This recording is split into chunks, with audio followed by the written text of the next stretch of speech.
evening and welcome to a program devoted entirely to Lefties Losing It. And the Democrats and their radical violent wing are reminding the world tonight why Donald Trump won the election in a landslide, winning every swing state, the popular vote and the all-important Electoral College with a massive margin of 312 to 226 votes. And the heart of Trump's America First agenda was ending the illegal immigration crisis and deporting the millions who flooded in illegally in recent years. And you will not find a better ad for that policy than the scenes in LA right now.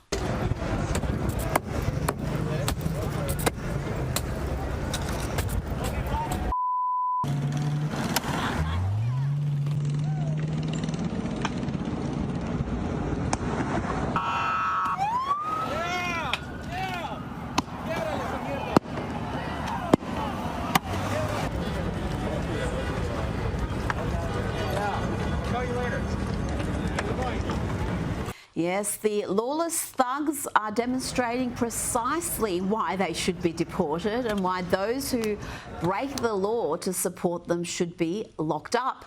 As the National Guard is called in to restore order, the fires continue to burn. Some of these fires have been burning for so long that the cars are almost gone. Look at that. But authorities, the National Guard, will restore order as these rioters found out. Some of these rioters found out. They're coming out. They're coming out. Watch out.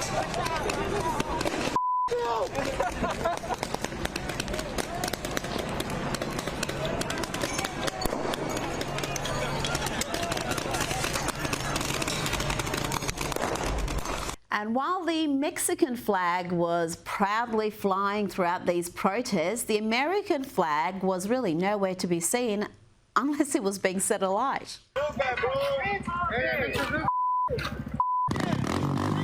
Yes, they proudly fly the Mexican flag, but they burn the American one as they riot to stop being deported to Mexico and other countries they hold in higher esteem than America. This is the left. It's what they do, whether it's Antifa, BLM or these lawless thugs. Remember, the violence from the left intensified as soon as Trump became president the first time.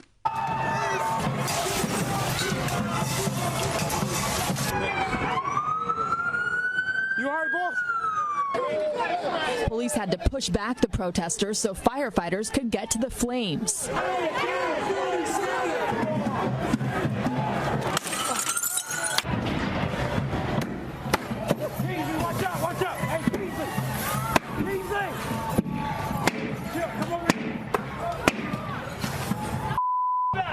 Small fires had appeared all day. This upped the temperature, which of course was the point.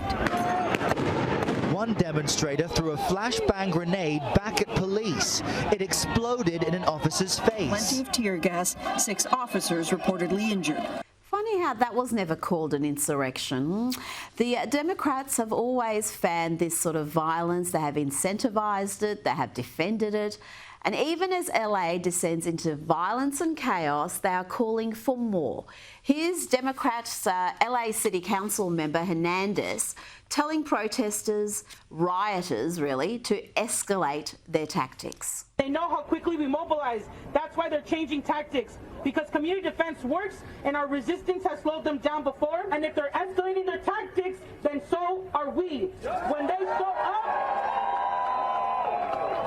When they show up, we gotta show up even stronger. And LA Mayor Karen Bass also defended the protest and trumpeted LA's sanctuary city status. We are going to fight for all Angelenos, regardless of when they got here, whether they have papers or not.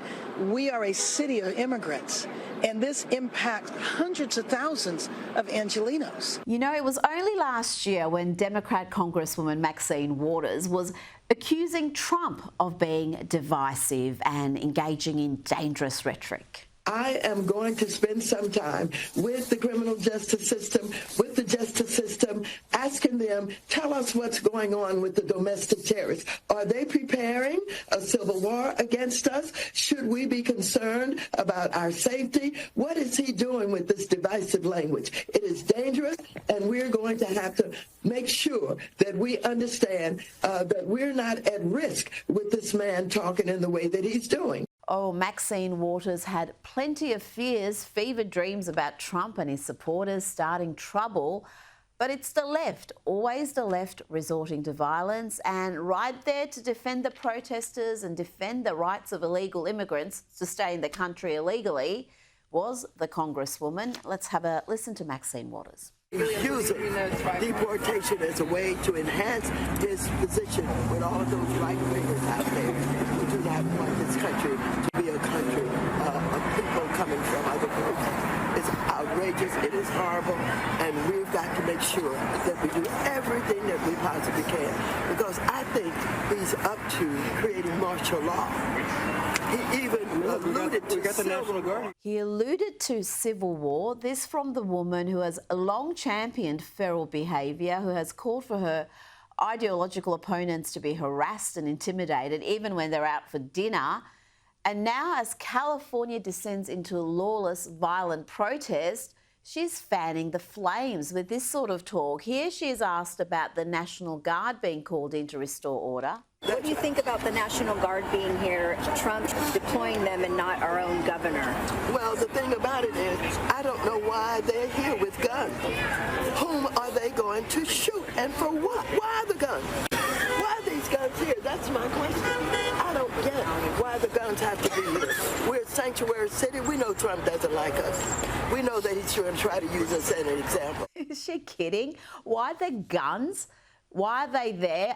Because violent miscreants have taken over the streets. They're attacking law enforcement and generally being lawless thugs. Does she expect the National Guard to go in there with teddy bears and hug these criminals into submission?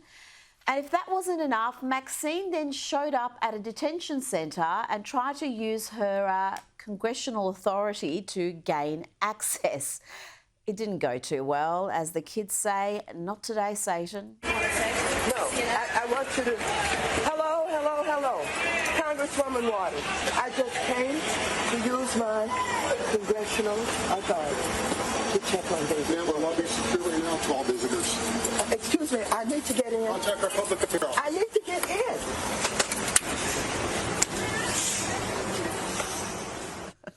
That was pretty delicious footage at the end there. And we will get back to the demented left's latest round of riots shortly. But first, the Tony Awards were on overnight. You didn't know, neither did I, until this dude caught my eye on the red carpet.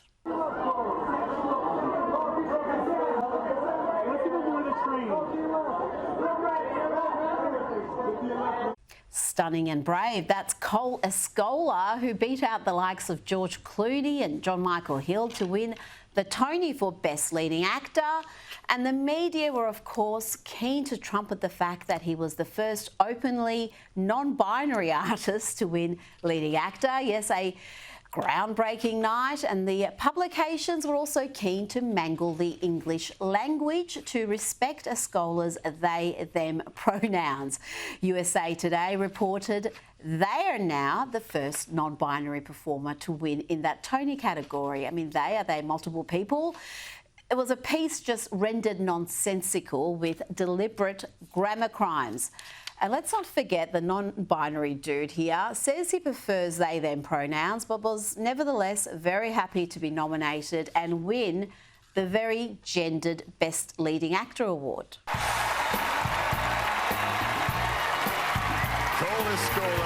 I want to thank the other nominees, George and John and Harry and Daniel and Louis. It's an honor to be in your company. The most important people in my life, my friends who are here tonight, Jeffrey, Jen, Ben, everyone watching at home, Christian, Dakota, the whole gang, John, Claudia, and Tebow from Grindr. Can't forget Tebow from Grindr. He's fun. Less fun is this duo, the queens of performative caring, as Douglas Murray would call them. And Gosh, don't they love each other, or at least they pretend to? Get your buckets ready. This is nausea-inducing.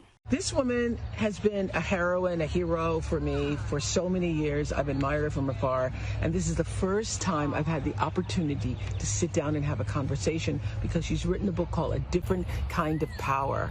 And I love that you call it that, because the different kind of power is kindness. Absolutely. It's all those things that you think are weaknesses or are taught are weaknesses. Yeah. Empathy, sensitivity, self-doubt and humility. They're powerful. What I admire is that you're a prime minister and you made a decision that I am going to have kindness as a principle for my administration. Told you it was gross, but we'll get through it together. It's okay. What did Jacinda Ardern say there? She's all about kindness, empathy, sensitivity, self-doubt and humility.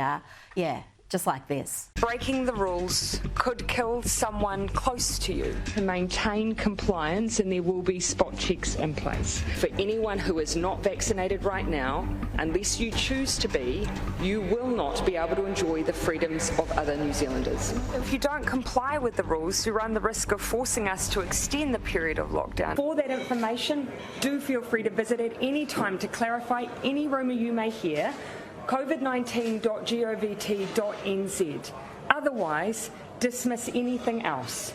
We will continue to be your single source of truth. Single source of truth. Jacinda's truth, not the truth. Yes, the former Prime Minister of New Zealand, who imposed some of the most illiberal, inhumane lockdowns anywhere in the world.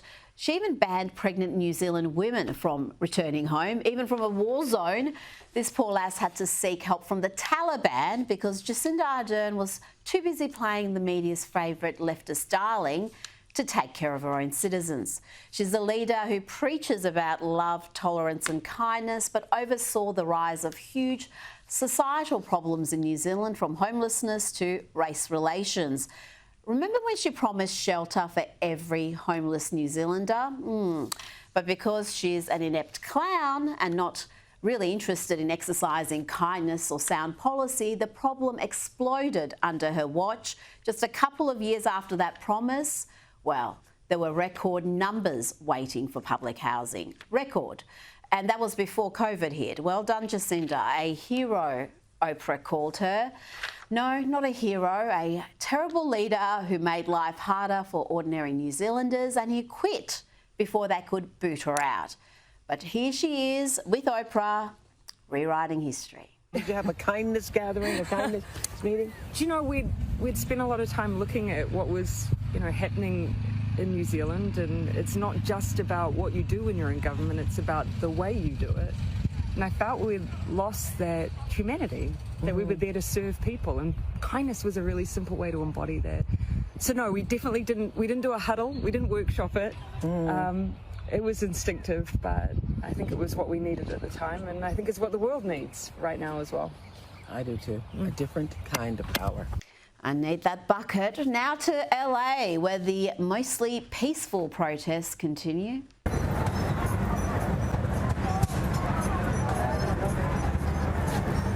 And as you saw there, they continue to fly the Mexican flag.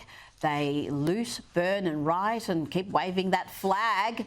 And they're still burning the American flag.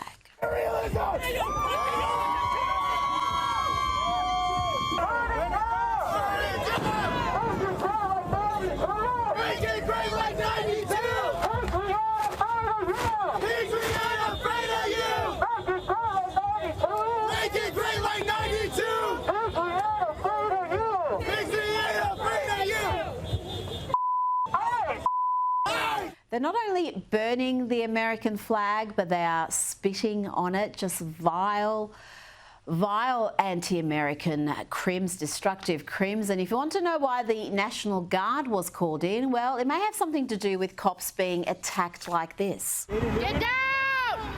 Get down!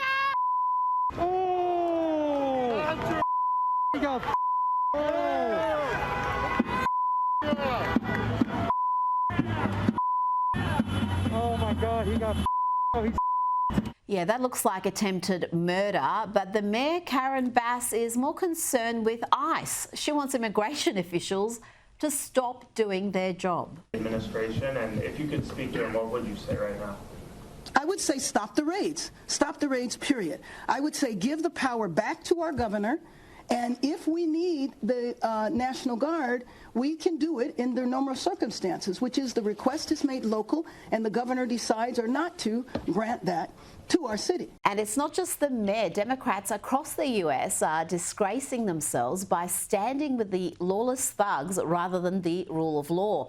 Here's Democrat Congresswoman Pramila Jayapal. Donald Trump calling out the National Guard unconstitutionally, illegally, without the governor's authorized approval. As Jaime said, that's something that has not happened since 1965. And it's hard to imagine that this time the National Guard were sent out to attack protesters that were exercising their constitutional obligation. Constitutional obligation. Yes, she said that. These people are nuts and they are determined to lose. This issue is a loser for the Democrats every day of the week and twice on Sundays. But Congresswoman Jayapal wants to see more of this craziness. It's apparently good for the country. It is actually in the interest of all American people to stand up for these rights. They know that dividing us is what will make them strong. She's as mad as a cut snake, and so is this dude, Senator Chris Murphy. And obviously, this is a moment where we have to be on the streets all over the country to protest what's happening to our immigrant community, but more broadly to protest what's happening to our democracy. This is the most corrupt administration in the history of the country, and we are going to rise to this moment by being out there on the streets. But ultimately, I think the country sees what Donald Trump is trying to do here. He's looking for a fight. There's nothing in what he is doing that is about peace or about restoring order. Donald Trump started the fight. Was he the one who told these thugs to attack police, burn cars, loot stores, riot across LA? And Trump's called in the National Guard not to restore order, but to continue the fight. Genius work there from the Democrat on MSNBC. Why don't you try saying that to LAPD Chief Jim McDonald, who fears cops will lose their lives in this violence? This violence that I've seen is disgusting. It's escalated now since the beginning of this incident. What we saw the first night was bad. What we've seen subsequent to that is getting increasingly worse and more violent. Tonight we had individuals out there shooting commercial-grade fireworks at our officers. That can kill you.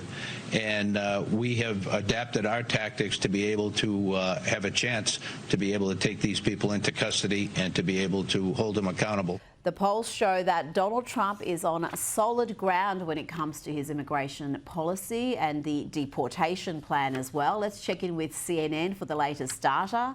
This must have hurt. You know, if we just take a look at the baseline numbers here, this is Trump's net approval rating on immigration.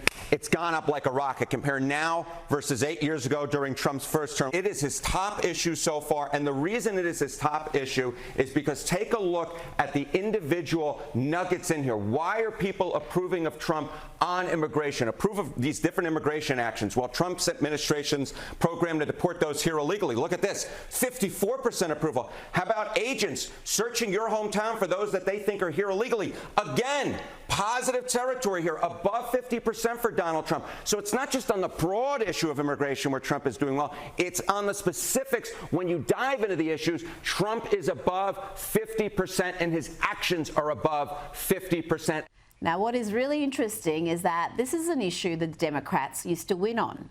No more, and it seems the Dems are slow learners. The Democrats don't have a clue on the issue of immigration. I mean, you could just take it here. Closer to trust more in immigration, Democrats versus Republicans. Got 3 different polls for you across the board. They all tell the same story. Republicans lead on the issue of immigration. You see it here, CBS +6. You see it here, CNN +6. You see it here, Ipsos, even bigger, +19. No matter what poll you look at, no matter which way you cut it, the American public is with the Republicans, the American public is with Donald Trump, and to a much greater extent than they were in term number 1. And it's not just on the broad issue of immigration, it's on the specifics as well, in which the American public is with Donald Trump and the Republicans, and that is why Donald Trump is eager to take on this fight.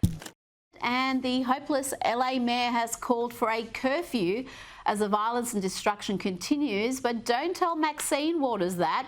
No, the veteran Democrat congresswoman claims there's no violence. Even those who were out of step with what we are advocating, peaceful protest, did not create any violence. Nobody was shot, nobody was killed. Get it in your head. And so when martial law is called, what are you going to say? I missed the point. Don't miss the point, you all. Don't think that somehow, because they called out the National Guard, there was violence. There was no violence. I was on the street. I know. And I went from downtown detention back out into the community, talking to people what happened in Paramount, what happened in Compton, what happened in Inglewood. So, first of all, get it straight. And don't just rely on what you're being told or the few incidents that you saw. Yeah, no violence, y'all. Just believe Maxine Waters. Don't believe your lying eyes. Meanwhile, Nancy Pelosi is wondering whether all the violence and arson is the work of mysterious anarchists, or is it just the exuberance of the moment? When there is a gathering, a large gathering of people, the anarchists see it as an opportunity and they move in. So always have to be careful whether you see a burned car or a broken window or whatever it is. It may be the exuberance of the moment, but it may be the anarchist setting in. Exuberance of the moment. Unbelievable. But the lies did not stop there from Nancy. She also said this earlier today, and what you're about to hear is the opposite of what actually happened on January 6th. You know, the only riot in the past decade the Democrats haven't loved. On January 6th, with violence against the Constitution, against the Congress, and against the United States Capitol, we begged the President of the United States to send in the National Guard. He would not do it. Not only would he not do it, when law enforcement people were being harmed, some later died, he would not send it in. Where there's one starred, no, Nancy did not request the National Guard. It was Donald Trump who urged their use. It was Nancy Pelosi, who was Speaker then, who ignored that urging and ignored the desperate calls of the Capitol Police Chief, who wanted backup. And of course, no cops were killed on January 6th or because of January 6th. All these people do is lie. And these protests, these riots are spreading to other Democrat strongholds like New York, Chicago, San Francisco. Let's see this interaction in New York, and doesn't this sum up the anti-Trump left? Watch these two white protesters mock a black woman who just wants to go to work to feed her kids. I know, and these people are having their children taken. But what about my kids? That's what happens to my kids. I can't help it. But you can if you could just move off the way. You're not going to. How is this a peaceful protest if there's nothing to do? Not only do they ignore her pleas and lecture her that this is peace as they block the roads, they then laugh at her for wanting to go to work. How do y'all as white people feel about stopping a black woman from going to work? Oh no, not work. I care so much. So you don't care about stopping black people from going to work? And this is what immigrant voters really think about Donald Trump's immigration and deportation policy. Take it away, CNN. Immigrant citizens, immigrant voters, foreign-born voters have gone tremendously to the right on this issue in 2024 and 2025 versus where they were in 2020. Closest to or trust more in immigration. You go back to 2020. Democrats, get this, held a 32-point lead on this issue. Immigrant voters were in the Democratic camp. Jump forward to 2024, 2025. Look at that shift, a 40-point shift to the right among immigrant voters. Republicans now lead on this issue by 8 points over Democrats, more so than any other group that I could find. The group of voters who became more hawkish on immigration were in fact immigrants themselves, immigrants who are registered to vote in this country. This White House reporter learning an important lesson from Caroline Levitt. So if there were peaceful protests on Saturday for the military parade, President Trump would allow that? Of course the president supports peaceful protests. What a stupid question. Raquel. Thank you so much, Caroline. Yes, stupid questions deserve brutal answers. She won't make that mistake again. Here is another supposed celebrity, a preachy clown called Doechii. She calls herself a swamp princess, and she seems to have missed the unhinged violence in LA. There are ruthless attacks that are creating fear and chaos in our communities in the name of law and order. Trump is using military forces to stop a protest. And I want y'all to consider what kind of government it appears to be when every time we exercise our democratic right to protest, the military is deployed against us. What type of government is that? You know, it's the type of government that upholds the law, that protects the innocent from the lawless. Doechii, if that's her name, sounds a bit like a fruit, a citrusy fruit, has a bit to learn there. Now to the ladies of The View, and Whoopi seems to think that California is some sort of a separate country and that the president cannot exercise his power over the rogue state. Whatever happened to states' rights? I thought that was what you do, because you tell the state, this is what we're thinking of doing. You know, you don't just send people in. You don't just send troops in.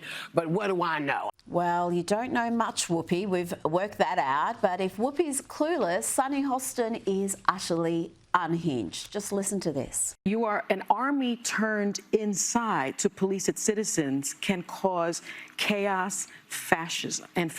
And so I think that's the way, and civil war. I think that's the way we need to look at it.